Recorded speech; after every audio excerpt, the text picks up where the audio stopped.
हाय दोस्तों, अभी तक हम लोगों ने मशीन के अंदर एक इंपॉर्टेंट मशीन कवर की है, दैट इज ट्रांसफॉर्मर। अब आगे जाते हुए हम लोग जब रोटेटिंग मशीन्स के बारे में बात करेंगे तो हमें कुछ ऐसे बेसिक प्रिंसिपल पहले स्टडी करना है जो कि हर रोटेटिंग मशीन के अंदर कॉमन होता है। तो आज हम लोग एक ऐसा ही टॉपिक पढ़ने वाले हैं जिसे हम कहते हैं इलेक्ट्रोमैकेनिकल एनर्जी कन्वर्जन। ठीक है, देखो बेसिकली जितनी भी रोटेटिंग मशीन्स है हमारी, चाहे डीसी, चाहे सिंक्रोनस, चाहे इंडक्शन, उनका बेसिक प्रिंसिपल क्या रहता है? हर रोटेटिंग मशीन का बेसिक प्रिंसिपल है एनर्जी को कन्वर्ट करना पड़ेगा या तो इलेक्ट्रिकल से मैकेनिकल या फिर मैकेनिकल से इलेक्ट्रिकल। तो उन्हीं बेसिक प्रिंसिपल्स के बारे में हमें बात करनी है जहां एनर्जी कन्वर्जन की बात आती है। अब देखो यहां जो भी कॉन्सेप्ट पढ़ेंगे उससे काफी ज्यादा कंसेप्चुअल क्लैरिटी मिलती है कि जब भी मशीन को डिजाइन किया जाता है तो क्या चीजों को कंसीडर करना जरूरी होता है, किस तरह से हर मशीन हमारी वर्क करती है। ठीक है, और दूसरी बात, जैसे हर मशीन के अंदर हम पावर फ्लो पढ़ते हैं, लॉसेस की बात करते हैं, तो रोटेटिंग मशीन के अंदर जितने भी लॉस हो, भले डीसी चाहे सिंक्रोनस या इंडक्शन, सारे लॉसेस के बारे में यहां पे कॉमन वे में बात की जाएगी। तो यहां से ये थोड़ा सा क्लियर आइडिया हो जाता है कि मशीन में कौन सा लॉस कहां पे होता है, किस तरह से लॉसेस को सब्ट्रैक्ट करना है, ऐड करना है, किस तरह से किसी भी मशीन में टॉर्क या फोर्स प्रोड्यूस होता है। ये सारे ही टॉपिक हम लोग इस चैप्टर के अंदर कवर करेंगे। ठीक है, तो इसमें लिखना an electromechanical energy conversion device is one which converts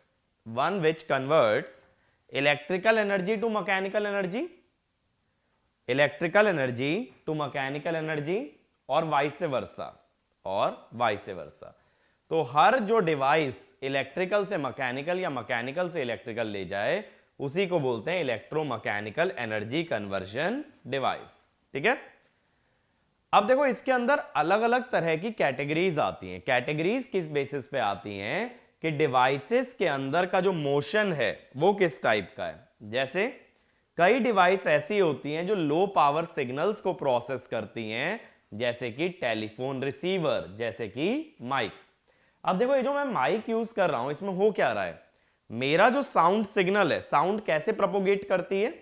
sound propagate करती है एयर में प्रेशर के टर्म्स में। तो जब मैं बोलूंगा तो एयर में प्रेशर क्रिएट होगा, वो प्रेशर इस माइक को फील होगा, उस प्रेशर से क्रिएट होगी डिस्प्लेसमेंट और वो डिस्प्लेसमेंट कन्वर्ट होगी वोल्टेज में। तो यहां जो वाइब्रेशन प्रोड्यूस होगा वो बहुत ही छोटे मैग्नीट्यूड का होगा। इस तरह के डिवाइसेस को भी इलेक्ट्रोमैकेनिकल एनर्जी कन्वर्जन कह सकते हो, क्योंकि पहले साउंड यानी कि प्रेशर को हमने कन्वर्ट किया मैकेनिकल डिस्प्लेसमेंट में और फिर उस डिस्प्लेसमेंट को कन्वर्ट किया इलेक्ट्रिकल वोल्टेज में। तो ये भी एक इलेक्ट्रोमैकेनिकल एनर्जी कन्वर्जन है। फिर देखो जब हम इंस्ट्रूमेंटेशन पढ़ते हैं, मेजरमेंट पढ़ते हैं, वहां पे एक चैप्टर हम पढ़ते हैं इलेक्ट्रोमैकेनिकल इंस्ट्रूमेंट। तो इलेक्ट्रोमैकेनिकल इंस्ट्रूमेंट क्या होते हैं? जो इलेक्ट्रिकल इनपुट लेते हैं और उसके बाद उनका पॉइंटर घूमता है। तो यानी इलेक्ट्रिकल एनर्जी इनपुट में ले रहा है और आउटपुट में पॉइंटर का मोशन मिल रहा है। पॉइंटर का मोशन मिलने का मतलब है आउटपुट में क्या मिल रहा है? मैकेनिकल। तो जैसे पीएमएमसी इंस्ट्रूमेंट है, मूविंग आयरन है, डायनेमोमीटर है, ये सभी किस में आएंगे? Electromechanical energy conversion device. तीसरी कैटेगरी होती है जहां लगातार कन्वर्जन चले। लगातार कन्वर्जन चलता है दो तरह की मशीन में, जनरेटर और मोटर। तो ऐसा मत सोचना इलेक्ट्रोमैकेनिकल एनर्जी कन्वर्जन का मतलब सिर्फ जनरेटर मोटर होता है।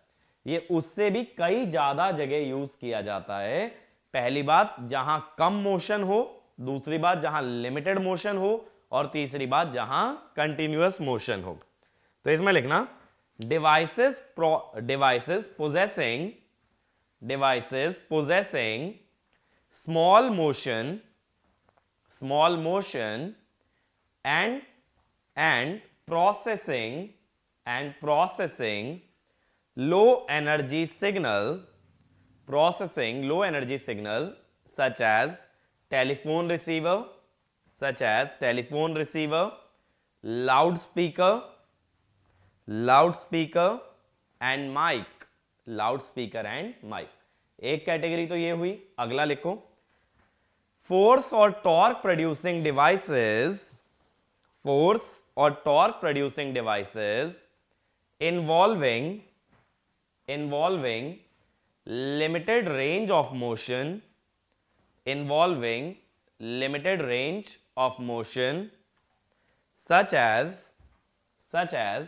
electromechanical instruments, such as electromechanical instruments, example PMMC, moving iron, PMMC comma moving iron, and relays, power system में जब रिलेज पढ़ते हो तो क्या होता है, रिले को जब कभी हाई करंट या कोई ऐसा सिग्नल दिया जाता है तो वो सर्किट ब्रेकर को ट्रिप कराता है, यानी उसने भी इलेक्ट्रिकल सिग्नल को सेंस करते हुए एक मैकेनिकल मोशन प्रोड्यूस कर दिया। और लास्ट तीसरा पॉइंट लिखो, डिवाइसेस कंटिन्यूअसली कन्वर्टिंग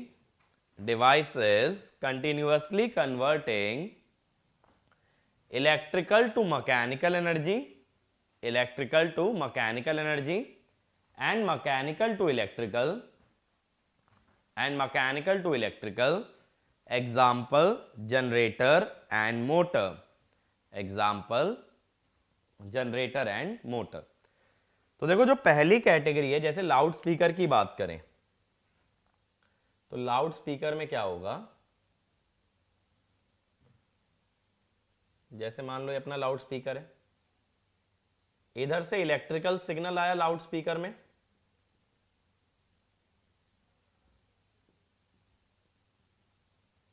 और यहां से साउंड जाती है। साउंड का मतलब क्या है, प्रेशर।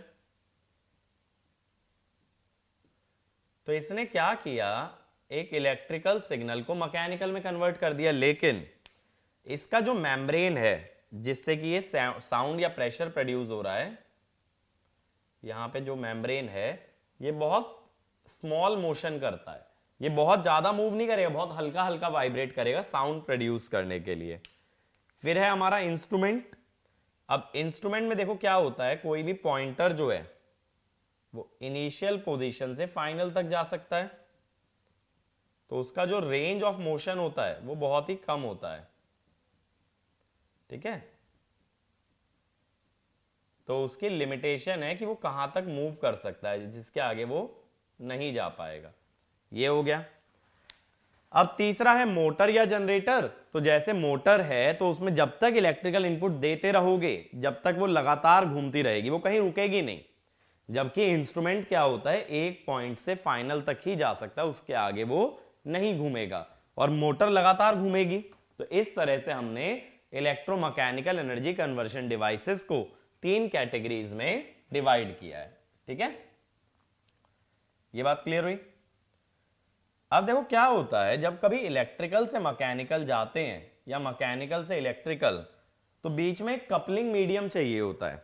कपलिंग मीडियम माने एक ऐसा मीडियम या एक ऐसा तरीका जिससे इलेक्ट्रिकल और मैकेनिकल को आपस में जोड़ा जा सके, ठीक है।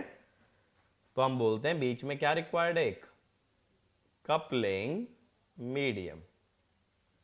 ऐसे सोचो, अपने पास 2 डोमेन्स हैं।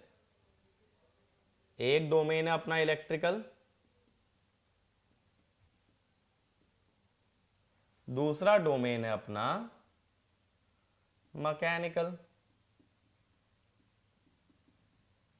और बीच में इनको जोड़ने के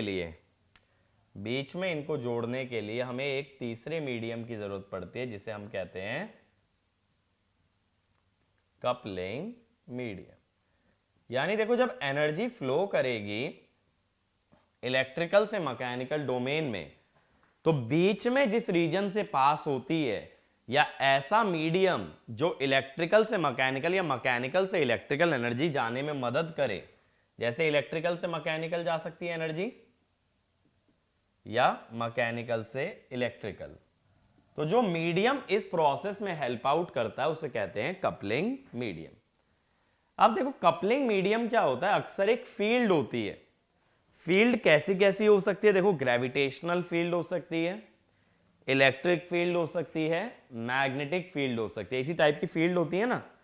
तो पहली बात तो ये बात करने वाली है कि यहां फील्ड की जरूरत क्यों पड़ी। देखो हम क्या जानते हैं, मैकेनिकल क्वांटिटीज की जब बात आएगी तो वहां फोर्स या टॉर्क के बारे में बात होगी।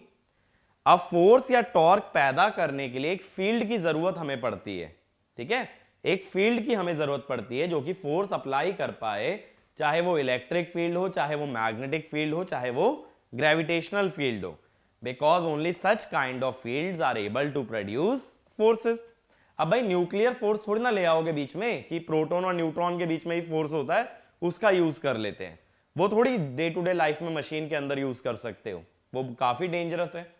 तो इसका मतलब क्या हुआ, अपने पास तीन फील्ड बचती हैं, इलेक्ट्रिकल, मैकेनिकल और ग्रेविटेशनल, जो कि फोर्स पैदा करने के काबिल हैं।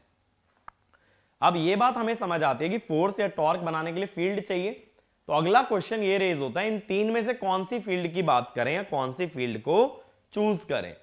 अब एक चीज देखो, ग्रेविटेशनल फील्ड जो है वो एक ही डायरेक्शन में वर्क करती है, that is towards the earth. तो तुम मोशन जब चाहोगे तो दोनों तरफ मोशन नहीं मिल सकता कि नीचे भी मिल जाए ऊपर भी मिल जाए। ग्रेविटी तुम्हें नीचे तो पुश कर सकती है बट ऊपर कभी पुश नहीं कर पाएगी। तो इसका क्या मतलब है कि gravitational field is unidirectional, it can not be reversed, hence it is not useful for operation of machine. अब बात है, अपने पास दो ऑप्शन बचते हैं, इलेक्ट्रिक और मैग्नेटिक। तो पहले इससे पे आने से पहले पॉइंट लिखना, coupling medium is a field, coupling medium is a field that is capable of producing a force or torque, because without any field we cannot produce force or torque, अब बात है कि अपने पास दो ऑप्शन जैसा मैंने बताया बचते हैं, इलेक्ट्रिक फील्ड और भाई मैग्नेटिक फील्ड, ठीक है। अब बात है इन दोनों में से कौन सी चूज करें। अब देखो, जो लोग कभी भी मशीन का कोर्स कवर किए हैं वो ये बात बहुत अच्छे से जानते हैं कि मशीन की वर्किंग के लिए मैग्नेटिक फील्ड रिक्वायर्ड होती है। इसीलिए मैं क्वेश्चन ये नहीं करता दोनों में से कौन सा यूज करें, मेरा क्वेश्चन बदल जाता है, मैं ये पूछता हूं why magnetic field is preferred over electric field. तो ये वाला क्वेश्चन लिखना, why magnetic field is preferred as a coupling medium, अब देखो इसका वास्ता होता है एनर्जी डेंसिटी से।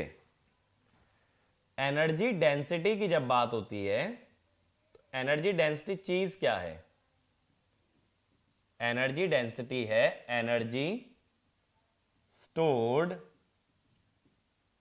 पर यूनिट वॉल्यूम, ठीक है। अब ये इलेक्ट्रिक फील्ड के लिए कितना होता है, स्मॉल यू से रिप्रेजेंट करते हैं, half epsilon mod E square, और मैग्नेटिक फील्ड के लिए कितना होता है, mod B square by 2 mu. अब देखो ये जो एप्सिलन होगा ये किस में चलेगा, 10 की पावर -12, और जो म्यू होगा वो 10 की पावर -7 में चलता है, ऊपर जाके 10 की पावर 7। तो हम लोग इतना जरूर कह सकते हैं कि UB is much greater than UE if अगर मॉड B और मॉड E को अप्रोक्सीमेटली सेम मान लिया जाए, तब UB काफी ज्यादा आएगा। अब इसका क्या मतलब हुआ, फॉर सेम एनर्जी कैसे निकालोगे भाई,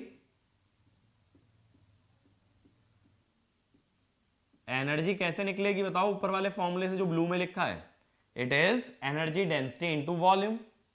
for same energy volume in magnetic field is much less than volume in electric field. तो जिसकी डेंसिटी ज्यादा है उसे सेम एनर्जी के लिए कम वॉल्यूम की रिक्वायरमेंट है। कम वॉल्यूम की रिक्वायरमेंट होने की वजह से साइज ऑफ मशीन रिड्यूसेस। ठीक है, तो इसी वजह से मैग्नेटिक फील्ड को प्रेफरेंस दी जाती है, क्योंकि अगर मैग्नेटिक फील्ड की टर्म्स में कोई मशीन डिजाइन करोगे तो उसका साइज इलेक्ट्रिक फील्ड के मुकाबले काफी कम आएगा।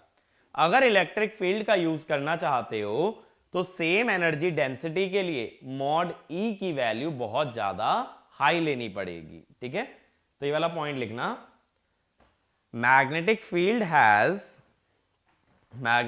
Has higher energy density,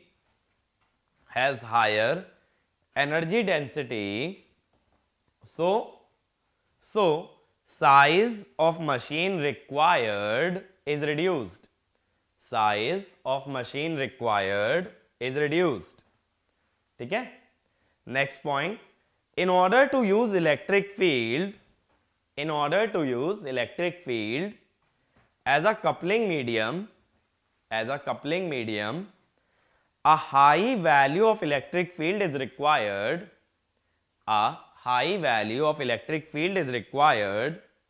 For which high voltage is needed,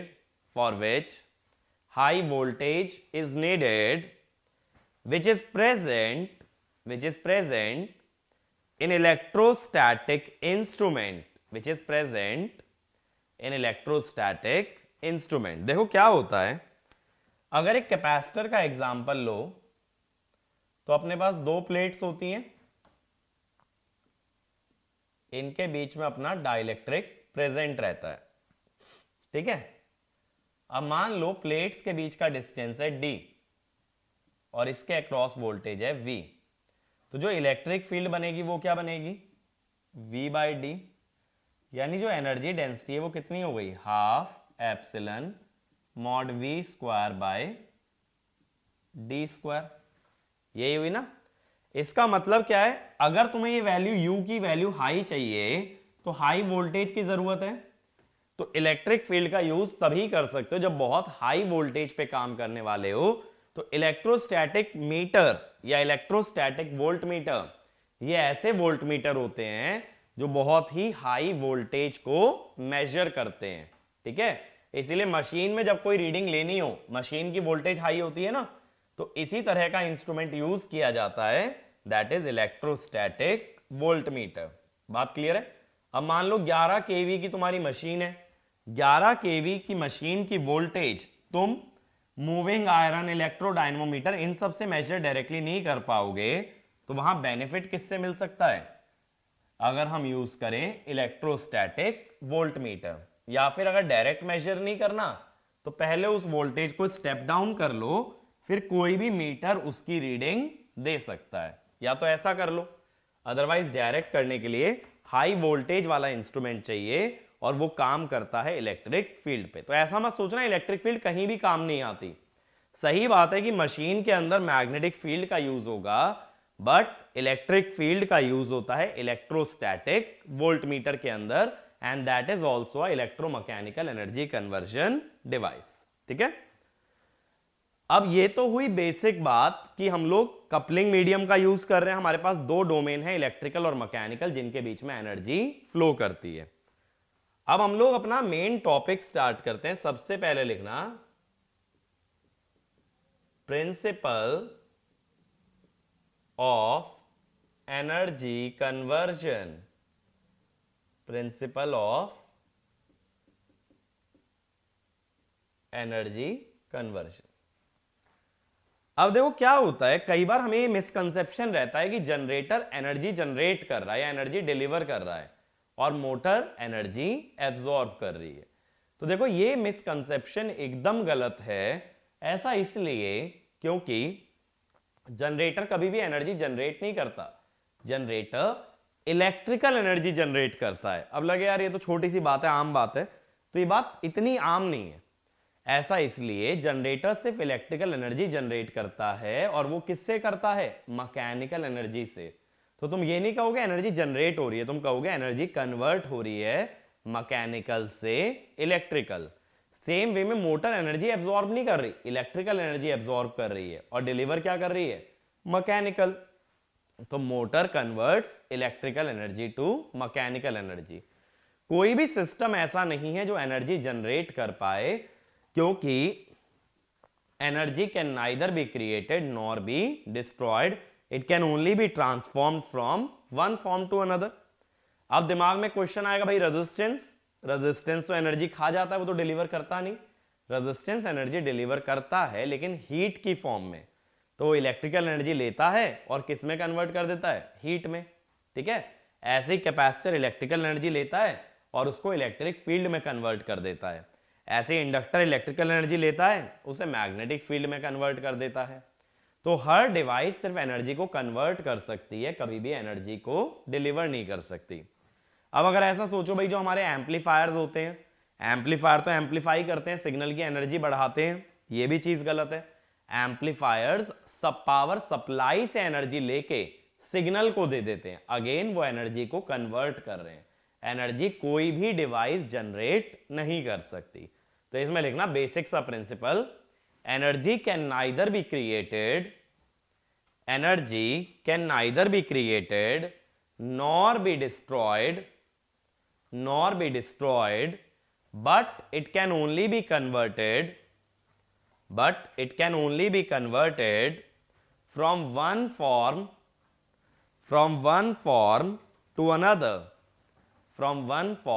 to another, ठीक है। अब देखो, अपने को आगे जाते हुए मशीन के अंदर दो तरह की मशीनों के बारे में बात करनी है, एक तो मोटर और एक जनरेटर।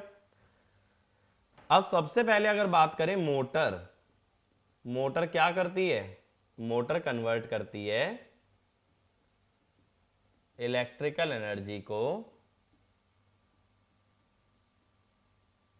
मैकेनिकल एनर्जी के अंदर। तो मोटर क्या करेगी, मोटर इलेक्ट्रिकल एनर्जी को इनपुट की तरह लेगी,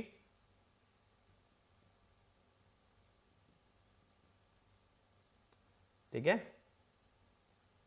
इलेक्ट्रिकल एनर्जी इनपुट, और क्या करेगी, मैकेनिकल एनर्जी को डिलीवर करेगी, मैकेनिकल एनर्जी आउटपुट। लेकिन क्या कोई भी मशीन इनपुट की सारी एनर्जी को आउटपुट में दे सकती है, नहीं, वो सारी एनर्जी को डिलीवर नहीं कर पाती, वो कुछ ना कुछ एनर्जी डिसिपेट करती है, ठीक है, और बाकी कुछ एनर्जी को स्टोर भी करती है। तो जब एनर्जी बैलेंस की बात करोगे तो ऐसा कुछ हमारा एनर्जी बैलेंस निकल के आता है, ठीक है। ऐसे ही जब जनरेटर के बारे में बात की जाती है, जनरेटर क्या करता है भाई, जनरेटर एनर्जी को कन्वर्ट करता है फ्रॉम मैकेनिकल टू इलेक्ट्रिकल, यानी मैकेनिकल एनर्जी इनपुट में लेगा और इलेक्ट्रिकल एनर्जी ये आउटपुट में देगा। तो एनर्जी बैलेंस कैसा होगा, या energy conservation, that is mechanical energy input is equal to electrical energy output plus energy dissipated plus energy stored, ठीक है। तो इस तरह से कुछ एनर्जी बैलेंस अपना आता है for the case of generator and motor. अब देखो, ये तो समझ आ रहा है इलेक्ट्रिकल इनपुट या मैकेनिकल इनपुट, मैकेनिकल आउटपुट और इलेक्ट्रिकल आउटपुट। हमें ज्यादातर बात किसके बारे में करनी है, एनर्जी डिसिपेटेड और एनर्जी स्टोर्ड। अब देखो, जो एनर्जी डिसिपेटेड है ये तीन डोमेन्स में हो सकती है, इलेक्ट्रिकल, मैग्नेटिक, जो कि कपलिंग मीडियम है, मैंने बताया ना मैग्नेटिक ही लेते हैं, और तीसरा मैकेनिकल। ये 3 जगह डिसिपेट हो सकती है, 3 डोमेन है। ऐसी एनर्जी स्टोर्ड मैकेनिकल में हो सकती है और मैग्नेटिक में हो सकती है। कभी भी एनर्जी स्टोर्ड ना इलेक्ट्रिकल में नहीं होती। अगर इलेक्ट्रिक फील्ड में होगी तो यहां इलेक्ट्रिक फील्ड आएगा, मैग्नेटिक फील्ड में होगी तो मैग्नेटिक फील्ड में आएगा। इलेक्ट्रिक एलिमेंट जैसे कि resistor, they are not capable of storing the energy, but inductor और कैपेसिटर एनर्जी स्टोर कर सकते हैं। अब बात है एनर्जी डिसिपेटेड, ये जो इलेक्ट्रिकल है ये है कौन सी? ये है तुम्हारे ओमिक लॉस, ठीक है। एनर्जी की बात हो रही है इसीलिए आई स्क्वायर आर नहीं लिखोगे, I square R into T. Power होती है ना आई स्क्वायर आर। तो मैग्नेटिक में होते हैं हमारे कोर लॉस। कोर लॉस में भी हमें पता है 2 कैटेगरी हम पढ़ चुके हैं ट्रांसफॉर्मर के अंदर, हिस्टेरेसिस और एडी करंट लॉस। अब ये नया टर्म आया है जो ट्रांसफॉर्मर में नहीं देखा था। मैकेनिकल के अंदर हमारे 2 तरह के लॉस होते हैं, एक तो फ्रिक्शन और एक विंडेज। फ्रिक्शन माने देखो, जब किसी मशीन का शाफ्ट घूमेगा तो शाफ्ट जब घूमेगा तो उस पर कुछ ना कुछ फ्रिक्शन अप्लाई होगा और फ्रिक्शन एनर्जी का लॉस कराएगा।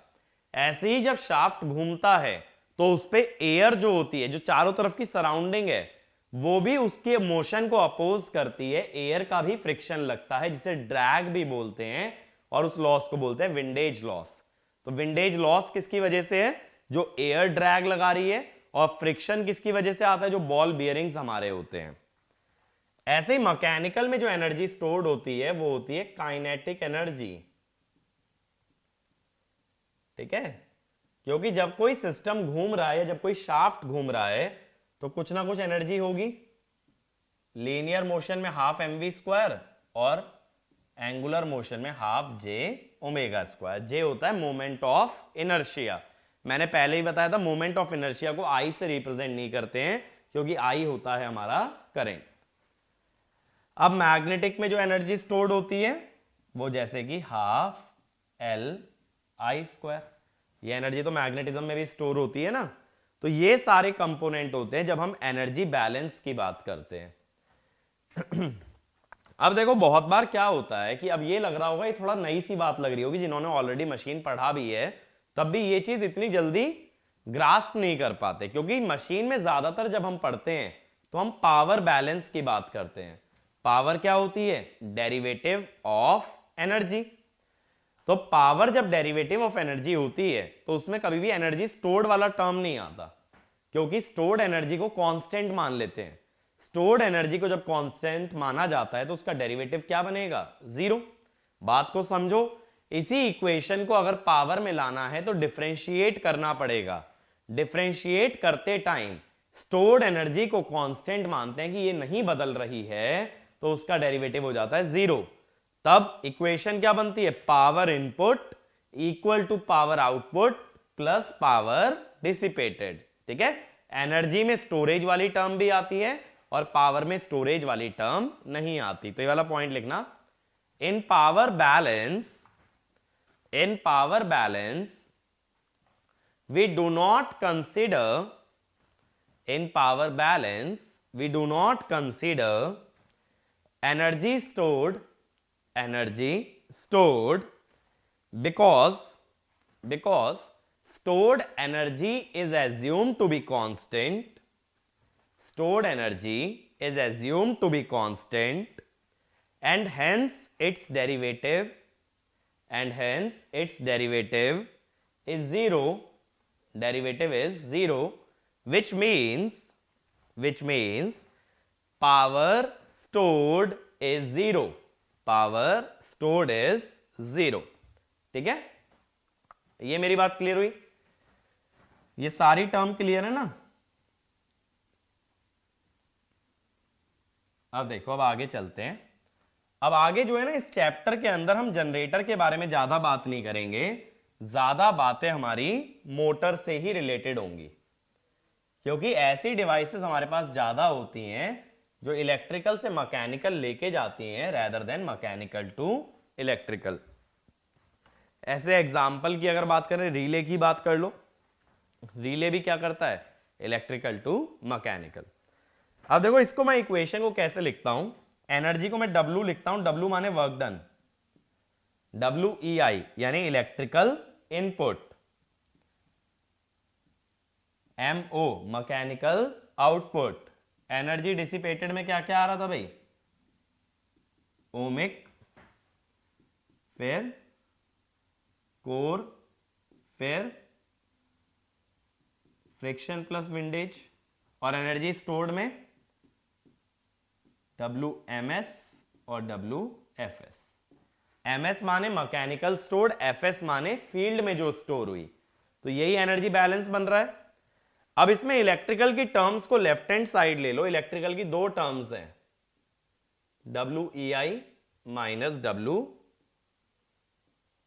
ओमिक, ओमिक लॉस भी तो इलेक्ट्रिकल डोमेन के, मैकेनिकल की एक तरफ ले लो, WMO, WF plus W friction windage और WMS, और फील्ड की एक साथ ले लो, यानी कि W कोर प्लस WFS, ये बनेगी ना टर्म। अब देखो WEI माइनस W ओमिक का मतलब है नेट इलेक्ट्रिकल एनर्जी, तो इसको मैंने लिखा W इलेक्ट्रिकल, सेकेंड टर्म है W मैकेनिकल, और थर्ड टर्म है WFLD। अब अगर दोनों साइड डिफरेंशिएट कर दो तो चेंज की टर्म्स में भी लिख सकते हो, DW electrical equal to DW mechanical plus DWFLD।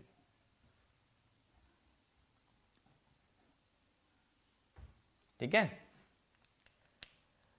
अब ऐसे ही अगर यही इक्वेशन जनरेटर के लिए आती, अगर जनरेटर में भी ऐसा ही कुछ डेरिवेशन करते तो बस इलेक्ट्रिकल और मैकेनिकल एक्सचेंज हो जाते, तो होता DW mechanical is DW electrical plus DWFLD, ऐसी इक्वेशन आ जाती। ठीक है। अब यहां से देखो एनर्जी फ्लो का मुझे आइडिया लगता है, ये चीज समझना एनर्जी फ्लो कैसे करती है एक मोटर के अंदर।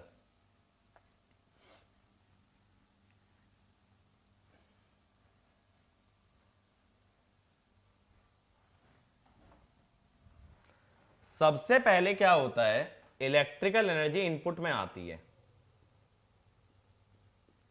अब कुछ ओमिक लॉस हो जाते हैं तो वो एनर्जी वेस्ट हो गई, बची हुई एनर्जी जो होती है ना W इलेक्ट्रिकल, ये फील्ड में एंटर करती है, कपलिंग मीडियम में एंटर करती है W इलेक्ट्रिकल।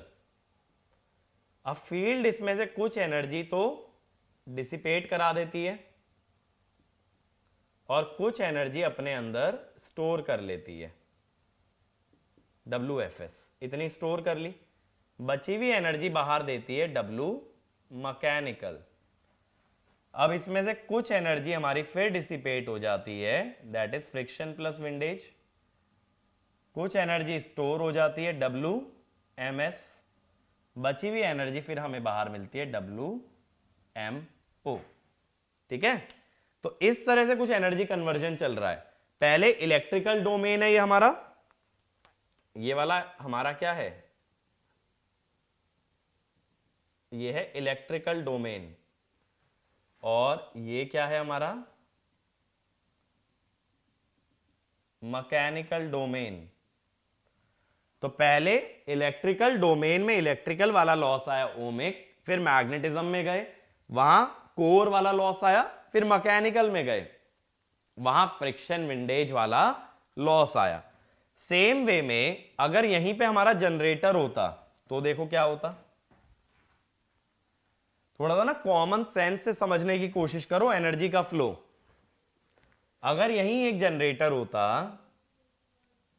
तो पहले मैकेनिकल में इनपुट आता, अब इसमें से मैकेनिकल में कुछ लॉस हो जाएंगे, फ्रिक्शन प्लस विंडेज, कुछ एनर्जी मैकेनिकल स्टोर कर लेगा जो कि है काइनेटिक एनर्जी, बची हुई एनर्जी यानी कि W मैकेनिकल किस में घुसेगी, कपलिंग फील्ड के अंदर, इसमें फील्ड कुछ एनर्जी स्टोर कर लेगी और कुछ एनर्जी डिसिपेट करा देगी। बची हुई एनर्जी कहां पहुंचेगी? इलेक्ट्रिकल में, यानी डब्ल्यू इलेक्ट्रिकल। फिर कुछ एनर्जी इलेक्ट्रिकल में लॉस हो जाएगी, दैट इज ओमिक, और बची हुई एनर्जी बाहर मिल जाएगी ई नॉट। तो इस तरह से जिस डोमेन की एनर्जी या पावर की बात करोगे उसी डोमेन के लॉसेस को कंसीडर करना है। यानी मैकेनिकल डोमेन में हो तो friction windage loss, magnetic field वाले डोमेन में हो तो कोर लॉस, और ऐसे इलेक्ट्रिक में हो अगर तो ओमिक लॉस। तो ये जनरल पावर फ्लो बनता है हमारा किसी भी मोटर या फिर जनरेटर का। और ये जो DW मैकेनिकल, DW इलेक्ट्रिकल और FLD है वो यहां तक बैलेंस किया गया है। अगर इतने को बैलेंस कर लें तब की बात है, ठीक है, कि फील्ड में जाती इलेक्ट्रिकल है, आती मैकेनिकल है, बची हुई एनर्जी किस में जाती है? फील्ड में। ऐसे इधर देखो, फील्ड में इनपुट है मैकेनिकल, आउटपुट है इलेक्ट्रिकल, तो बची हुई एनर्जी किस में गई? फील्ड में। तो इतना बैलेंस है, कपलिंग फील्ड का बैलेंस इक्वेशन है ये। यानी कि अगर DW मैकेनिकल पावर या सॉरी एनर्जी दोगे फील्ड को, उसमें इलेक्ट्रिकल में मिलेगी DW इलेक्ट्रिकल और DW FLD फील्ड में रह जाएगी। सेम वे में DW इलेक्ट्रिकल अगर इलेक्ट्रिकल में दोगे तो मैकेनिकल में आएगी DW मैकेनिकल और DW FLD फील्ड के अंदर रह जाएगी। तो इसमें ज्यादा इंपॉर्टेंट हमारी फर्स्ट वाली इक्वेशन, जिसका आगे तक हम ज्यादा यूज करने वाले हैं। मेरी बात क्लियर हुई? अब देखो क्या होता है, नेक्स्ट लिखना coupling field reaction. Coupling field reaction, यहां एक बहुत ही अच्छा कॉन्सेप्ट समझाता हूं। कपलिंग फील्ड रिएक्शन के अंदर देखो, कपलिंग फील्ड का काम क्या होता है, ये एक तरह से एक ब्रिज है इलेक्ट्रिकल और मैकेनिकल डोमेन के अंदर। अगर ये दोनों के अंदर ब्रिज है तो ये दोनों से ही रिएक्ट करती है, यानी दोनों से ही इंटरैक्ट करती है। तो कपलिंग फील्ड क्या करती है, दोनों ही डोमेन में कोई ना कोई क्वांटिटी को जन्म देती है या कोई ना कोई क्वांटिटी जनरेट करती है, जिससे कि मैकेनिकल और इलेक्ट्रिकल दोनों से इंटरैक्ट कर पाए। यानी मैग्नेटिक फील्ड का इफेक्ट इलेक्ट्रिकल डोमेन में भी दिखेगा और मैग्नेटिक फील्ड का इफेक्ट तुम्हें मैकेनिकल डोमेन में भी दिखेगा। इसके लिए सबसे पहली चीज समझना, एक सिंपल सा इलेक्ट्रिकल सर्किट का एग्जांपल लेता हूं। एक बहुत सिंपल सा एग्जांपल ले रहा हूं। ये एक 2 ओम का रेजिस्टर है, ये एक 10 वोल्ट का सोर्स है और एक अपने पास 6 वोल्ट का सोर्स है। अब पहले तो ये सर्किट देख के मुझे बताओ करंट कहां फ्लो करेगा, किस डायरेक्शन में जाएगा। तो मैक्सिमम जनता का एक ही आंसर आएगा, from high voltage to low voltage. बिल्कुल सही बात है। तो करंट जाएगा 10 से 6 की तरफ। कितना करंट जाएगा भाई? 10 - 6/2, 2 एम्पियर। अब मेरा अगला क्वेश्चन, इन दोनों में से कौन सा सोर्स एनर्जी डिलीवर कर रहा है और कौन सा सोर्स एनर्जी एब्जॉर्ब। तो तुम कहोगे if current leaves positive terminal, अगर करंट पॉजिटिव टर्मिनल से निकलता है तब क्या होगा? तब होगा एनर्जी डिलीवर्ड। और अगर करंट पॉजिटिव में एंटर करता है तब हम कहेंगे एनर्जी एब्जॉर्ब्ड। इतना तो बेसिक नेटवर्क का हमारा है। यानी कि इसका मतलब है 10 वोल्ट का सोर्स एनर्जी को डिलीवर करा रहा है। 10 volt source delivers energy and 6 volt source absorbs energy. अभी लग रहा होगा भाई इतने बेसिक से क्वेश्चन में इतना एनालिसिस हम लोग क्यों कर रहे हैं। अभी आगे आता हूं इस बारे में भी।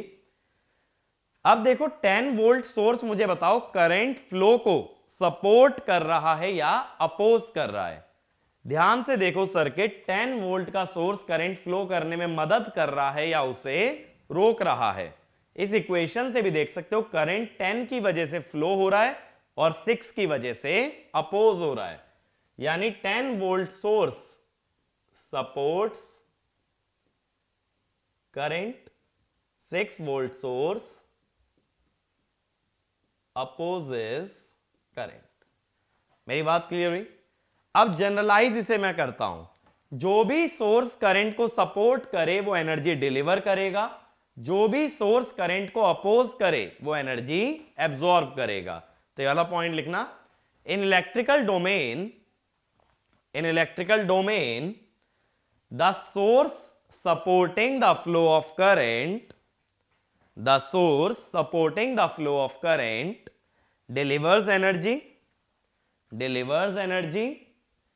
and the source opposing the flow of current absorbs energy। यानी मान लो एनर्जी तुमसे मुझ तक फ्लो हो रही है, तो मुझे अगर एनर्जी लेनी है तो मुझे करंट को अपोज करना है, और तुम्हें एनर्जी अगर देनी है तो तुम्हें करंट को सपोर्ट करना है। अब इसी के मैकेनिकल में चलते हैं। देखो, मान लो ऐसा एक स्लोप वाला सरफेस है, इंक्लाइंड प्लेन है, थीटा एंगल का इंक्लाइन है, ये हो तुम, ठीक है? तुम इस पे ऊपर की तरफ चढ़ रहे हो, तो मुझे बताओ पोटेंशियल एनर्जी बढ़ रही है या घट रही है? अगर तुम ऊपर जाते हो तो whether your potential energy increases और डिक्रीजेस? बताओ भाई, इतना तो याद होगा। तो पोटेंशियल एनर्जी बढ़ती है, ठीक है, mgh होती है ना, तो हाइट बढ़ेगी तो पोटेंशियल एनर्जी बढ़ेगी। अब तुम मुझे ये बताओ, तुम ग्रेविटी के सेम डायरेक्शन में जा रहे हो, अपोजिंग में। ग्रेविटी हर चीज को नीचे लाने की कोशिश करती है, तुम किस तरफ जा रहे हो? ऊपर। तो तुम क्या कर रहे हो? अपोज ग्रेविटी, तुम ग्रेविटी को अपोज कर रहे हो। ऐसी सोचो, अगर नीचे आ रहे होते, अगर तुम यहां पे नीचे आ रहे होते तो पोटेंशियल एनर्जी घटती। तो तुम क्या कर रहे हो उस टाइम पे? जिस तरफ ग्रेविटी तुम्हें लाना चाहती है तुम उसी तरफ आ रहे हो। यानी ग्रेविटी को अपोज करने से एनर्जी बढ़ रही है और ग्रेविटी को सपोर्ट करने से एनर्जी कम हो रही है। यही चीज तो मैंने अभी इलेक्ट्रिकल में भी बोली। करंट को सपोर्ट करना माने डिलीवर, करंट को अपोज करना माने एब्जॉर्ब। तो जो डिलीवर करेगा उसकी एनर्जी कम होगी या ज्यादा? मान लो तुम्हारे पास 100 रुपए हैं, तुम मुझे 50 देते हो, तो तुम्हारे पैसे कम हुए या ज्यादा? तुम्हारे कम हो गए। यानी which ever source is delivering energy, it's energy is reduced, and which ever source is absorbing energy, it's energy is increased. मेरी बात क्लियर हुई? तो हमेशा देखो, ये मैकेनिकल इलेक्ट्रिकल दोनों में फंडा सेम हो गया कि अगर अपोज करोगे नेचुरल टेंडेंसी को तो एनर्जी बढ़ती है, यानी आप एनर्जी एब्सॉर्ब करते हो, और अगर सपोर्ट करते हो नेचुरल टेंडेंसी को तो एनर्जी घटती है या आप एनर्जी डिलीवर करते हो। ठीक है, तो इसका मतलब क्या हुआ? Support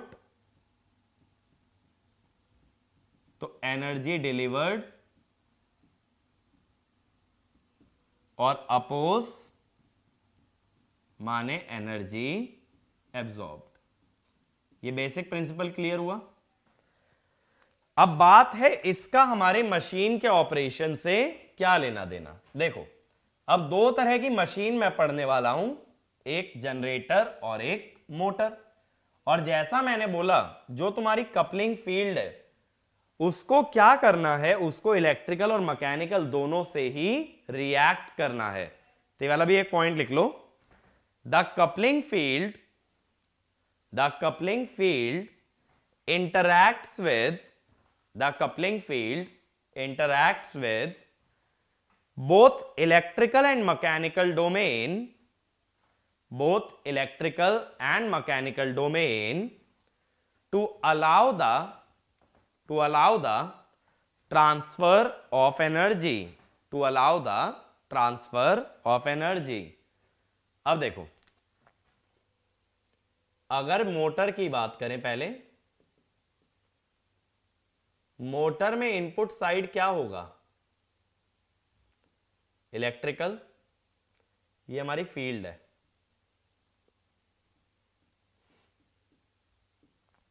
coupling field.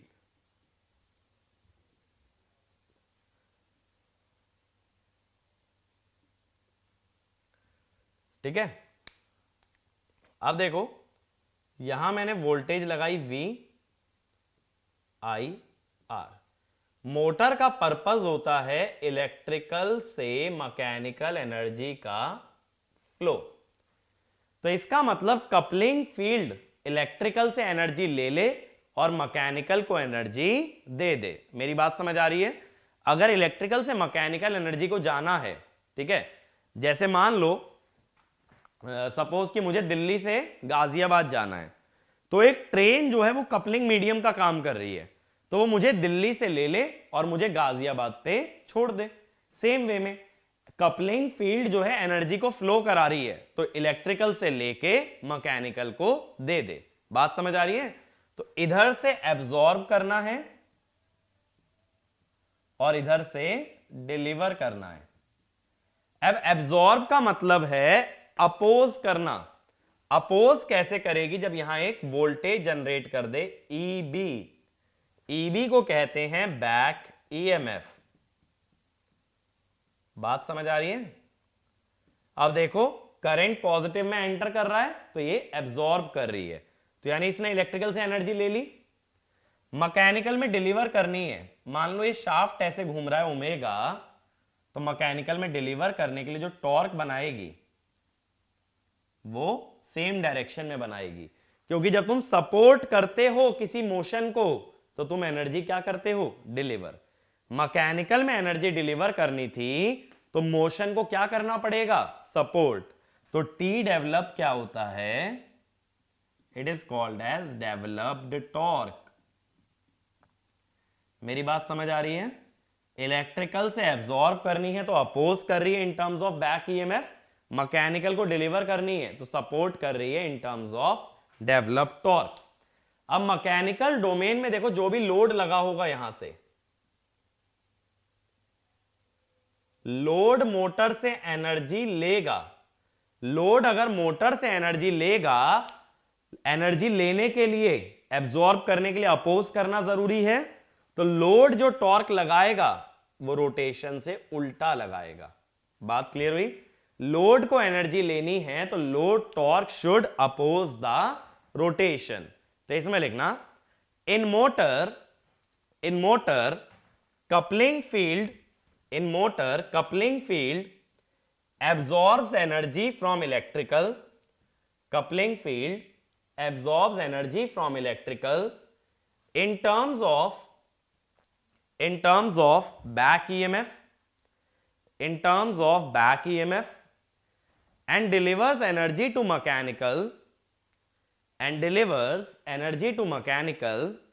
in terms of developed torque। ठीक है? और लोड टॉर्क अपोज क्यों कर रहा है? क्योंकि इसे एनर्जी एब्जॉर्ब करनी है। तो देखो ये क्या कर रहा है? एब्जॉर्ब करने के लिए अपोजिशन जरूरी है। अब जनरेटर पे आ जाओ। देखो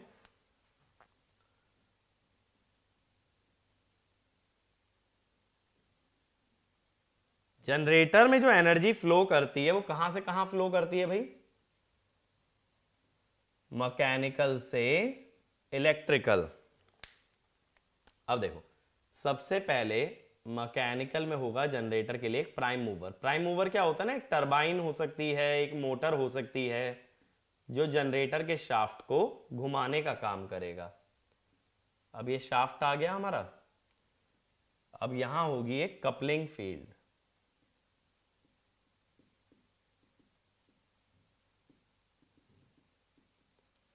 अब इधर इलेक्ट्रिकल डोमेन और यहां पे हमारा लोड।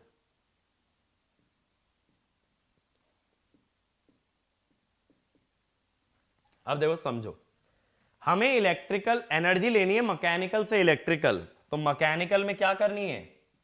एब्जॉर्ब और इलेक्ट्रिकल में क्या करनी है, डिलीवर। ठीक है, तो मैकेनिकल में जब एब्जॉर्ब करनी है, एब्जॉर्ब के लिए रोटेशन को अपोज करोगे। तो अगर रोटेशन में ऐसे दिखा दूं तो अपोज उल्टी डायरेक्शन में, तो यहां पे होगा डेवलप्ड टॉर्क। तो अब की बार डेवलप्ड टॉर्क क्या कर रहा है, अपोज कर रहा है।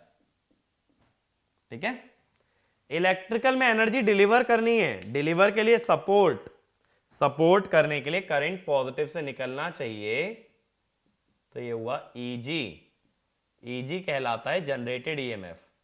लिखने को ईबी भी लिख सकते हो, लेकिन बैक ईएमएफ जो टर्म है ना वो ज्यादातर मोटर में यूज होती है, वरना सिंपली ईएमएफ लिख दो। इतनी मेरी बात क्लियर हुई। अब की बार इलेक्ट्रिकल में डिलीवर करनी है तो सपोर्ट करेगा, मैकेनिकल में एब्जॉर्ब करनी है तो अपोज। अब प्राइम मूवर का क्या काम है, शाफ्ट को घुमाना, यानी प्राइम मूवर मैकेनिकल एनर्जी देगा तभी तो कपलिंग फील्ड लेगी।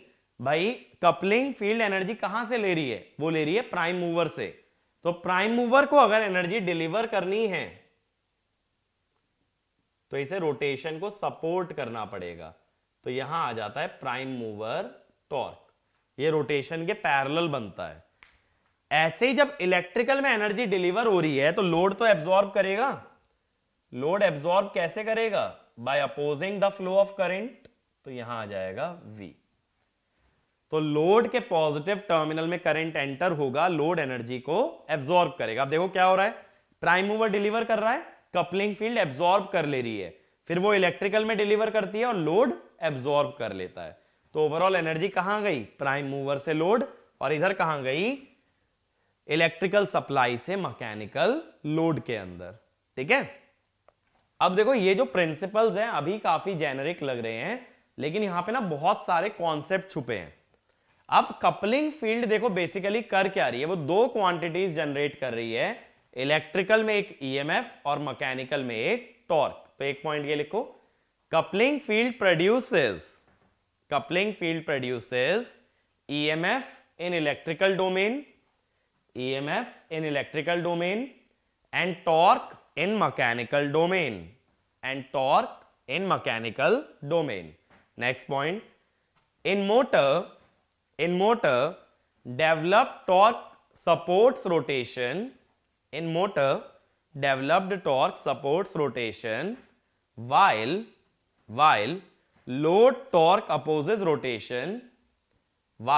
load torque opposes rotation, whereas in generator prime mover torque supports rotation,